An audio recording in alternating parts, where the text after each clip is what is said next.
नमस्कार दोस्तों, आप सभी का स्वागत है जीके सोफा 30 पर। दोस्तों, इस चैनल पर आपको जो भी साइंस के क्वेश्चंस होते हैं जैसे फिजिक्स, केमिस्ट्री, बायोलॉजी, सभी के एमसीक्यू और सभी के डिस्क्रिप्टिव आपको पढ़ाया जाएगा, जो कि डिफरेंट एग्जाम्स हैं जैसे एमपीपीएससी, एसआई हुआ, कांस्टेबल हुआ, इसके बाद रेलवे हुआ, इसके बाद एसएससी हुआ, इसके बाद एनडी हुआ, जो भी इंपॉर्टेंट एग्जाम्स हैं उन सभी के लिए साइंस सभी में आती है। तो सभी के महत्वपूर्ण प्रश्न और सभी के इंपॉर्टेंट जो टॉपिक्स हैं वो आपको कवर कराए जाएंगे। आज हमारा पहला लेक्चर है दोस्तों, आप इसको एंड तक देखते हैं। आपको सारे क्वेश्चन बहुत ही इंपॉर्टेंट क्वेश्चन है और प्रीवियस ईयर एग्जाम में आए हुए क्वेश्चन है। भाई स्टार्ट करते हैं दोस्तों। पहला क्वेश्चन है कि विल्वर क्या होता है। हम इंग्लिश और हिंदी में दोनों में डिस्कस करेंगे कि व्हाट इज बबल, है ना, विल्वर क्या होता है। तो विल्वर क्या होता है दोस्तों, इसका करेक्ट आंसर है कि जो व्हेल मछली होती है उसमें फैट वसा की एक मोटी परत होती है। जो फैट की एक क्या होती है, थिक लेयर होती है, वसा की एक मोटी परत होती है। किसके अंदर? फिश के अंदर, मछली के अंदर। जो व्हेल मछली होती है उसके अंदर क्या होती है, वसा की एक मोटी परत होती है, इसको विल्वर कहा जाता है। ठीक है, नेक्स्ट क्वेश्चन की ओर चलते हैं। क्वेश्चन नंबर सेकंड है कि निम्न में से कोशिका का स्थायी गुण कौन सा होता है, कि कौन सा परमानेंट जो है कैरेक्टर है, सी सेल का जो परमानेंट कैरेक्टर कौन सा होता है। तो कार्बोहाइड्रेट, फैट, प्रोटीन और न्यूक्लिक एसिड। तो हम बात करते हैं कि न्यूक्लिक एसिड जो होता है दोस्तों परमानेंट कैरेक्टर होता है। डीएनए और जो आरएनए होता है इन दोनों को मिला के क्या बोलते हैं हम, न्यूक्लिक एसिड होता है। ये क्या होते हैं, परमानेंट कैरेक्टर होते हैं, जो कि आनुवंशिक गुण, जो इनहेरिटेंस वाले कैरेक्टर होते हैं उनको अगली जनरेशन में ट्रांसफर करने का काम करते हैं। आइए तीसरे क्वेश्चन की तरफ चलते हैं। एक कोशिका में डीएनए क्या है। तो अभी मैंने आपको बताया कि डीएनए क्या होता है, न्यूक्लिक एसिड होता है। डीएनए का करेक्ट आंसर है कि डीएनए क्या है, न्यूक्लिक एसिड। आरएनए भी क्या है, एक न्यूक्लिक एसिड होता है। नेक्स्ट क्वेश्चन की तरफ चलते हैं। ये बहुत इंपॉर्टेंट क्वेश्चन है, एसएससी में बहुत बार इससे पूछा गया है कि हाइपरप्लेजिया क्या होता है। दोस्तों हाइपरप्लेजिया क्या होता है, अगर असामान्य कोशिकाओं का नंबर अचानक से बढ़ जाए, कोशिकाओं की संख्या में अचानक से क्या हो जाए, वृद्धि हो जाए, संख्या में, नंबर में क्या हो जाए, असामान्य वृद्धि हो जाती है, तो इसको क्या कहते हैं, हाइपरप्लेजिया कहते हैं। अगर साइज अचानक बढ़ जाता है दोस्तों, साइज, अगर किसी सेल का साइज अचानक बढ़ जाए तो उसको बोलते हैं हाइपरप्लेजिया। क्या कहते हैं इसको हम, हाइपरप्लेजिया कहते हैं। आपको याद रखना, अगर साइज बढ़ जाए तो उसको क्या बोलेंगे, हाइपरप्लेजिया। अगर संख्या बढ़ जाती है तो उसको हाइपर क्या होता है, सॉरी, इसको आप क्या बोलेंगे, साइज बढ़ने को हाइपरट्रोफी, हाइपरट्रोफी इसको कहते हैं ना, हाइपरट्रोफी। और अगर देखो संख्या बढ़ जाती है तो इसको क्या बोलते हैं, हाइपरप्लेजिया बोला जाता है। नेक्स्ट क्वेश्चन है, जीवधारियों में संरचनात्मक क्रियात्मक इकाई कौन सी होती है। दोस्तों जीवधारियों में कोशिका, कोशिका क्या होती है, जीवन की सबसे छोटी संरचनात्मक कार्यात्मक इकाई होती है। ये सबसे स्मॉलेस्ट फंक्शनल और क्या होती है, यूनिट होती है। तो आंसर है सेल। क्वेश्चन नंबर 6 है कि जो एनिमल्स होते हैं, जंतुओं में खुर, नाखून और सींग किसके बने होते हैं। तो क्यूटिकल, काइटिन, केरेटिन और, तो आंसर है जो केरेटिन होता है। ठीक है, केरेटिन होते हैं। इसका करेक्ट आंसर क्या है, देखो क्यूटिकल पहला ऑप्शन है, दूसरा काइटिन है, तीसरा केरेटिन है। तो इसका करेक्ट आंसर दोस्तों क्या है, तो आंसर है केरेटिन नाम की जो प्रोटीन होती है वो इसका करेक्ट आंसर है। क्वेश्चन नंबर 7 है, किसे कोशिका का पाचक थैली कहते हैं। तो इसका करेक्ट आंसर है दोस्तों लाइसोसोम जो होता है उसको हम क्या कहते हैं, पाचक थैली कहते हैं। या इसको हम क्या कहते हैं, इसको हम आत्महत्या की थैली भी कहते हैं। क्या कहते हैं, आत्महत्या की थैली भी कहते हैं। करेक्ट, आत्महत्या की थैली। तो आपको याद रखना है, सुसाइडल बैग भी इसे हम कहते हैं। निम्न में से किसे एटम बम कहते हैं। तो सेल के अंदर जो पचाने का काम करता है, अगर देखो लाइसोसोम जो है, इसका करेक्ट आंसर लाइसोसोम। लाइसोसोम के अंदर क्या होता है, हाइड्रोलाइटिक एंजाइम्स होते हैं, जल अपघटनीय एंजाइम्स होते हैं। अगर ये एंजाइम्स हैं, अगर किसी सेल के ऊपर फट जाता है ये लाइसोसोम, तो सेल को क्या कर देता है, खत्म कर देता है, बम की तरह काम करता है। इसलिए इसे क्या बोलते हैं, हम एटम बम कहते हैं। मानव शरीर में सबसे बड़ी कोशिका कौन सी होती है। तो मानव शरीर की सबसे बड़ी कोशिका दोस्तों कौन सी होती है, तंत्रिका कोशिका होती है। सबसे छोटी कौन सी होती है, तो आंसर है हमारा जो ईयर होता है, कान की कोशिका जो होती है सबसे बड़ी, सॉरी हड्डी होती है, होगा ना। आपसे पूछा है कि शरीर की सबसे बड़ी कोशिका कौन सी है, तो आपका करेक्ट आंसर क्या होगा कि मानव शरीर की सबसे बड़ी कोशिका कौन सी होती है। तो कौन सी कोशिका होगी, तंत्रिका। अगर शरीर की सबसे छोटी कोशिका आपसे पूछा जाए तो इसका करेक्ट आंसर होता है, शरीर की सबसे छोटी कोशिका होती है शुक्राणु, स्पर्म। स्पर्म जो होती है शरीर की सबसे छोटी कोशिका होती है। हड्डी जो होती है, मैं आपकी बात कर रहा था कि जो हमारी बोन होती है, ठीक है, जो फीमर होती है वो क्या होती है, बड़ी होती है। और जो हमारी कान की हड्डी होती है वो सबसे छोटी होती है। स्टिपीज, कान की कौन सी हड्डी, स्टिपीज जो होती है सबसे छोटी होती है। क्वेश्चन नंबर 10 है, निम्न में से कौन सी कोशिका एंटीबॉडी बनाती है।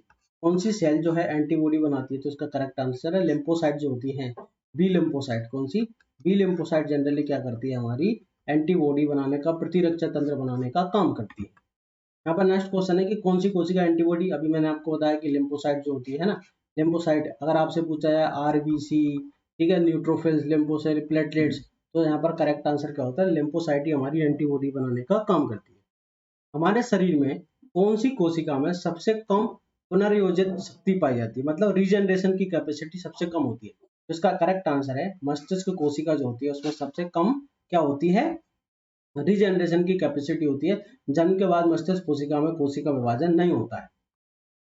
निम्न में से सबसे छोटी जीवित कोशिका कौन सी है? तो दोस्तों सबसे छोटी जीवित कोशिका यहाँ पर जीवाणु, मौसल, विषाणु, फफूंद, तो यहाँ पर करेक्ट आंसर है जीवाणु। अगर आपसे यहाँ पर क्या होता, माइकोप्लाज्मा होता है, अगर माइकोप्लाज्मा ऑप्शन में होता तो ये सबसे छोटी मानी जाती है, लेकिन यहाँ पर माइकोप्लाज्मा ऑप्शन में नहीं है। जब विषाणु, तो विषाणु कोई सेल नहीं है, याद रखना, विषाणु कोई कोशिका नहीं है, इसलिए आंसर नहीं है। यहाँ पर करेक्ट आंसर क्या है, जीवाणु। हमारे शरीर में कौन सी कोशिका वर्णांता, जो कलर ब्लाइंडनेस नाम की बीमारी होती है, उसके लिए उत्तरदायी होती है? तो आंसर है श्वेत रक्तिका, शंकु कोशिका, रोड सेल, और तो यहाँ पर जो कौन सेल होती है हमारी आंख के अंदर, जो शंकु कोशिका होती है, कौन सेल, वो क्या होती है, जिम्मेदार होती है।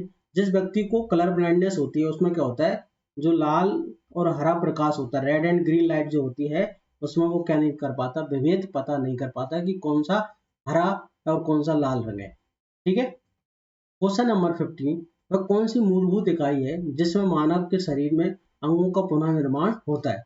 तो आंसर स्टेम कोशिका। स्टेम कोशिका वो कोशिकाएं होती है कि अगर कोई अंग डैमेज हो जाता है या मिट जाता है तो स्टेम कोशिकाओं से दोबारा बनाया जा सकता है, ये बना सकती है, ये काम लेगी आपको बोन मैरो के अंदर मिलती है। इसके बाद क्वेश्चन नंबर 16 कि अनुबंध श्लेष्म पदार्थ से ढकी हुई अमाशय की आंतरिक परत का क्या कार्य होता है? हमारी जो अमाशय होता है, स्टोमक, कहने का मतलब जो स्टोमक होता है, स्टोमक की दीवार में एक मोटी परत होती है श्लेष्मा की, म्यूकस की क्या होती है, एक मोटी लेयर होती है। क्यों होती है दोस्तों? कि वहां पर HCl होता है, एक तो क्या होता है अमाशय के अंदर HCl होता है और पेप्सिन एंजाइम, ताकि अमाशय की जो वॉल है उस पर HCl और पेप्सिन का कोई प्रभाव ना पड़े, उसको रोकने के लिए क्या होती है, म्यूकस की परत होती है। क्वेश्चन नंबर 17 है, जीवित शरीर के भीतर कोशिका और ऊतक की मृत्यु को क्या कहते हैं? अगर हमारे शरीर की कोई कोशिका की डेथ हो गई या ऊतक जो है टिश्यू की डेथ हो गई तो उसको क्या बोलते हैं, नेक्रोसिस। ठीक है, ऊतक या जो सेल होती है, कोशिका या ऊतक की मृत्यु को क्या बोलते हैं, नेक्रोसिस कहते हैं। तो करेक्ट आंसर है नेक्रोसिस। क्वेश्चन नंबर 18 है, निम्न में से मनुष्य के किस ऊतक में जन्म के बाद कोशिका विभाजन नहीं होता? तो मैंने आपको बताया कि जो मस्तिष्क होता है हमारा, तंत्रिका कोशिकाएं होती है, न्यूरॉन्स जो होते हैं, उनमें जन्म के बाद कोशिका विभाजन नहीं होता है। एक ब्लड कैंसर होता है, रक्त का कैंसर, जिसको हम ल्यूकेमिया कहते हैं, किसकी असामान्य वृद्धि के कारण होता है? इसका करेक्ट आंसर है WBC की असामान्य वृद्धि के कारण होता है। WBC मतलब व्हाइट ब्लड कार्पसल्स, WBC या श्वेत रक्त कणिकाओं की असामान्य वृद्धि के कारण होता है। क्वेश्चन नंबर 20, किसी रोगी की जैविक मृत्यु का अर्थ किन ऊतक की मृत्यु से? अगर कोई व्यक्ति का ब्रेन काम करना बंद कर देता है उसको हम क्या बोलते हैं, बायोलॉजिकली डेड हो जाता है वो, हम उसको ब्रेन डेड घोषित कर देते हैं। मतलब शरीर के ऑर्गन तो चल रहे होते हैं लेकिन उसकी कोई एक्टिविटी नहीं होती क्योंकि उसका ब्रेन क्या हो गया, डेड, तो उसको बोलते हैं हम बायोलॉजिकल मृत्यु। तो मस्तिष्क की मृत्यु के कारण ऐसा होता है। क्वेश्चन नंबर 21 है, मानव शरीर में वसा का संचय कहाँ होता है? तो मानव शरीर में जो वसा ऊतक होता है हमारा, एडिपोइड टिश्यू होता है, वसा ऊतक जो होते हैं वहां पर क्या होता है, फैट का डिपोजिशन होता है। क्वेश्चन नंबर 22 है, निम्न में से कौन सी कोशिका इंसुलिन का स्त्रावण करती है? दोस्तों इंसुलिन एक हार्मोन है, यह हार्मोन होता है हमारा किसके द्वारा, पेंक्रियाज, किसके द्वारा, पेंक्रियाज। पेंक्रियाज की कौन सी सेल, बीटा सेल, पेंक्रियाज की बीटा सेल से क्या होता है, इंसुलिन हार्मोन का स्त्रावण होता है। क्वेश्चन नंबर 23 है कि सेल्यूलाइटिक भित्ति किन कोशिकाओं में पाई जाती है? मतलब कौन सी कोशिका की जो कोशिका भित्ति है वो सेल्यूलोज की बनी होती है? तो इसका करेक्ट आंसर है प्लांट। प्लांट की जो सेल वॉल होती है किसकी बनी होती है, सेल्यूलोज की बनी होती है। एनिमल सेल में सेल क्या होती है, सेल वॉल होती नहीं है। जीवाणु में किसकी बनी होती है, पेप्टिडोग्लाइकेन की, पेप्टिडोग्लाइकेन की बनी होती है। इसके बाद कवक, कवक में किसकी बनी होती है, काइटिन की। याद रखना आपको किसकी बनी होती है, काइटिन की बनी होती है। क्वेश्चन नंबर 24 है, निम्न में से कौन सा रेशेदार प्रोटीन होता है, फाइब्रस प्रोटीन? तो दोस्तों आपको याद रखना है फाइब्रस प्रोटीन कौन सा होता है, केराटिन जो होता है क्या होता है हमारा, एक फाइब्रस प्रोटीन, रेशेदार प्रोटीन होता है। क्वेश्चन नंबर 25 है, निम्न में से कौन सी संरचना प्रोकैरियोटिक कोशिका में अनुपस्थित, जो प्रोकैरियोटिक सेल होती है जैसे बैक्टीरिया, तो बैक्टीरिया एक प्रोकैरियोटिक कोशिका है ना। इसमें कौन सी संरचना अनुपस्थित होती है? क्या राइबोसोम है ना, राइबोसोम जो होते हैं वो अनुपस्थित नहीं, आंसर होते हैं कौन से 70s होते हैं। कोशिका झिल्ली होती है, केंद्रक नहीं होता, तो इसका करेक्ट आंसर क्या है? केंद्रक। डीएनए होता है, कैसा होता है? डबल स्टैंडर्ड सर्कुलर डीएनए होता है। बैक्टीरिया के अंदर कैसा डीएनए होता है? Double standard circular DNA present होता है। क्वेश्चन नंबर 26, निम्न में से कौन सा संयोजी ऊतक नहीं है? तो जो कॉम्पैक्ट बोन्स होती है वो क्या होती है? संयोजी ऊतक नहीं होती है। ठीक है, वसा ऊतक होता है, हृदय की पेशियां संयोग है ना, संयोजक ऊतक, ये सब क्या होते हैं? कनेक्टिव टिश्यू के एग्जांपल्स होते हैं। निम्न में से कौन सा जीवन का भौतिक आधार कहलाता है? ये क्वेश्चन बहुत ज्यादा एग्जाम में पूछा जाता है कि जीवन का जो फिजिकल बेसिस ऑफ लाइफ है वो किसको कहते हैं? तो आंसर है प्रोटोप्लाज्म को कहते हैं जीवन का भौतिक आधार कहते हैं। सभी जटिल जंतुओं में कितने प्रकार के मूल ऊतक पाए जाते हैं? दोस्तों 4 प्रकार के ऊतक होते हैं। कौन कौन से? एक होता है एपिथेलियम टिश्यू, एक कौन सा होता है? Epithelium tissue. दूसरा कौन सा होता है? Connective tissue. दूसरा कौन सा होता है? संयोजी ऊतक कनेक्टिव टिश्यू। तीसरा कौन सा होता है? Skeleton tissue. ठीक है, इसके बाद चौथा हमारा, सॉरी स्केलेटन की जगह आएगा मस्कुलर टिश्यू, है ना, कौन सा? मस्कुलर। इसके बाद नर्वस सिस्टम। तो मेनली क्या होते हैं? 4 प्रकार की होते हैं। क्वेश्चन नंबर 29 है, निम्न में से कोशिका भित्ति नहीं पाई जाती, किसमें कोशिका भित्ति नहीं पाई जाती है? यूग्लिना में, पैरामीशियम में, ठीक है, इसका गोनियोलेक्स में या माइकोप्लाज्मा। तो याद रखना माइकोप्लाज्मा में सेल वॉल क्या होती है? अनुपस्थित होती है। माइकोप्लाज्मा सबसे छोटी कोशिका होती है, इसमें कोशिका भित्ति अनुपस्थित होती है। क्वेश्चन नंबर 30 है, निम्न में से संयोजी ऊतक नहीं है? रुधिर, अस्थि, त्वचा। तो आंसर है त्वचा क्या एक अंग है। याद रखना शरीर का सबसे बड़ा अंग कौन सा होता है? त्वचा होता है। सबसे बड़ा ऑर्गन कौन सा है? स्किन है। आई होप आपको समझ आए होंगे बहुत अच्छे दोस्तों। इस चैनल को ज्यादा से ज्यादा लाइक करें, शेयर करें, सब्सक्राइब अपने दोस्तों को जरूर बताएं। थैंक यू, धन्यवाद।